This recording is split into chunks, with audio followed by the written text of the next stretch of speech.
There are many ways that you can go gray.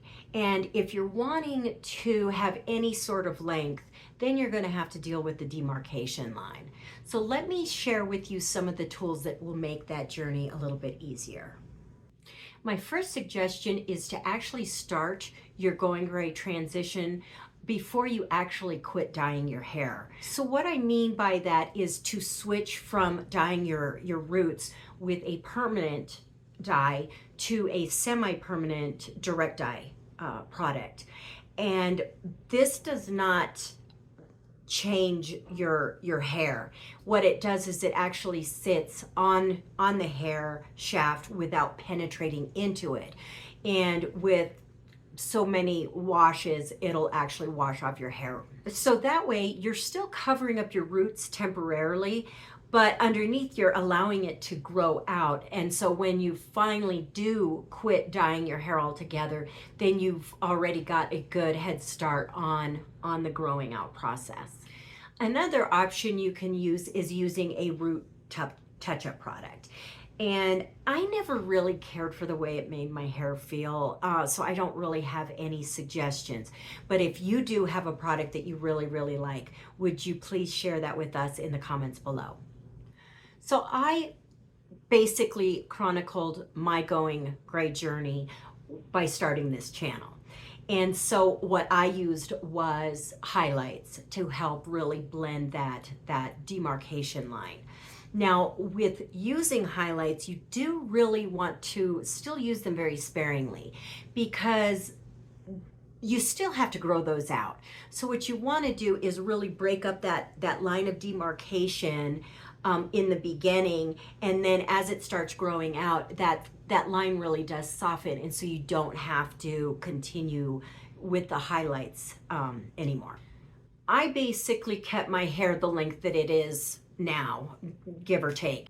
And I did use this method. I did share my journey. So please check out my Going Gray playlist where you can see kind of the process as well as the things that I learned along the way. Another great tool to help combat brassiness are purple shampoos. And the purple shampoo, that'll combat yellow brassiness. Whereas blue shampoos, so if you've seen those will actually help if you've got quite a bit of orange in your hair. I did try two different products, the Shimmering Lights as well as the Germac shampoo and conditioner sets. Both of these are listed in the description box below. And please let me know if you're interested in a review on these products. With purple shampoos, I do have to say, they can be a little bit more drying. So you don't really want to have this as the only shampoo set that you shampoo and conditioner set that you have. You really want to use it on an as needed basis. Another great tool to help with the brassiness is a silver toner, and I really liked the Pravana silver toner. And so again, making sure that it's a semi-permanent direct dye, this is what I used to tone my hair. And you don't have to do it as often. It's very, very effective, and it's a very conditioning thing. If you're interested in this, I do have a video where you can actually see how I did a demonstration on how to tone your hair with this. But this is a very quick and easy way to really freshen up your hair. If you're one who likes to accessorize with scarves and hats, this is a great time to pull them out. That's one of the easiest ways. Just pop a hat on, and then you don't have to worry about your demarcation line. Another option are wigs, if you're comfortable wearing wigs. I did find a lot of inspiration on different kinds of hairstyles and different things to do with gray hair. And if you actually put your hair in a braid when you've got all these different grays, it really does look very, very cool. As well as one thing that I did quite a bit was I would use again, a direct dye for the tips of my hair. And that's a fun way to play with color and that sort of thing. Now, I do have to say, even when using a direct dye and a semi-permanent, you definitely want to test this out on your hair, because if you've still got processed hair, the direct dye could still stain your hair, which it might as well be permanent because it's there. So I always say test it and put it on the hair that if it doesn't come off, you don't mind cutting your hair off. So that's why I like to stick to the ends of my hair. So once you decide that you want to embark on this journey, you really need to commit to wanting to get your hair in the best condition possible. And by just quitting dyeing your hair, bleaching your hair, doing whatever, your hair is going to start getting a lot healthier. And with that, your hair is going to grow a lot faster. Like I had mentioned before, if you're wanting to maintain a certain length, you really need to have that length where it's at. Now's not the time to be growing out your hair, because as soon as you grow, you really want to have regular haircuts to start getting the dyed part of your hair cut off. This really is the best time to learn how to take care of your hair. You really do also want to make sure to keep an eye on the growth and make sure that you're not seeing any yellowing or damage, and if so, find out what's causing it, because it would really suck to have spent all of this time and effort growing out your grays just to then have yellow and damaged hair.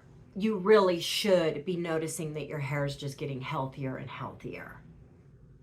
Another thing you really want to do is be patient with the process and understand that there are the different stages along the way. You may, be excited to see the, the gray coming in, but at some times you're going to maybe be like a little disappointed if it's not coming out the way you were expecting or you were hoping it would look. And that's okay. You just keep going. I know that there were stages where it was coming out and I was like, oh, it's going to be a lot darker than maybe I wanted it to be. I had gone gray once before and I didn't have very, very much gray at all. And so I really didn't like it. So I was a little worried that that was going to happen again. But you just kind of have to keep going. And there are times you're going to want to throw in the towel. Somebody might say something stupid, or your hair's, like I say, you're growing out very processed hair and it's faded, it's dull, and it does take a lot of patience, and you've got to understand that we're in the best time to be doing this because so many women are growing their grays out. And so we've got a community, so there is a lot more support. You can get online and get involved with, a social media group that you can talk to other women going through the same thing, and they really do help each other out. I know for me, every time I really was just not happy with my hair, by toning it, it really did freshen it up, and it got me re-excited and noticing more about the progress of where my hair's at that point, rather than focusing on the negative. And I do have to say, you really do not feel the full impact of it until that final cut. And yes, my hair is a little bit more on the darker side, but I absolutely love it. And the feeling of actually cutting off those last bits, it is just so liberating because they've just been hanging on for so long. And once they get cut off, you just feel brand new. And let's say you've done the whole journey, you're complete, and you still don't like your gray hair. Please check out this video where I discuss how to get the gray hair that you want, where there are things that you can do to tweak your hair so that you will be enjoying your gray hair. I also have a series that I just finished up where I am sharing how to build your closet that works for your lifestyle. So if you're interested in some different content from me, please check that out as well. So I hope you enjoyed this video. Please give me a like, subscribe, and I hope you have a great day.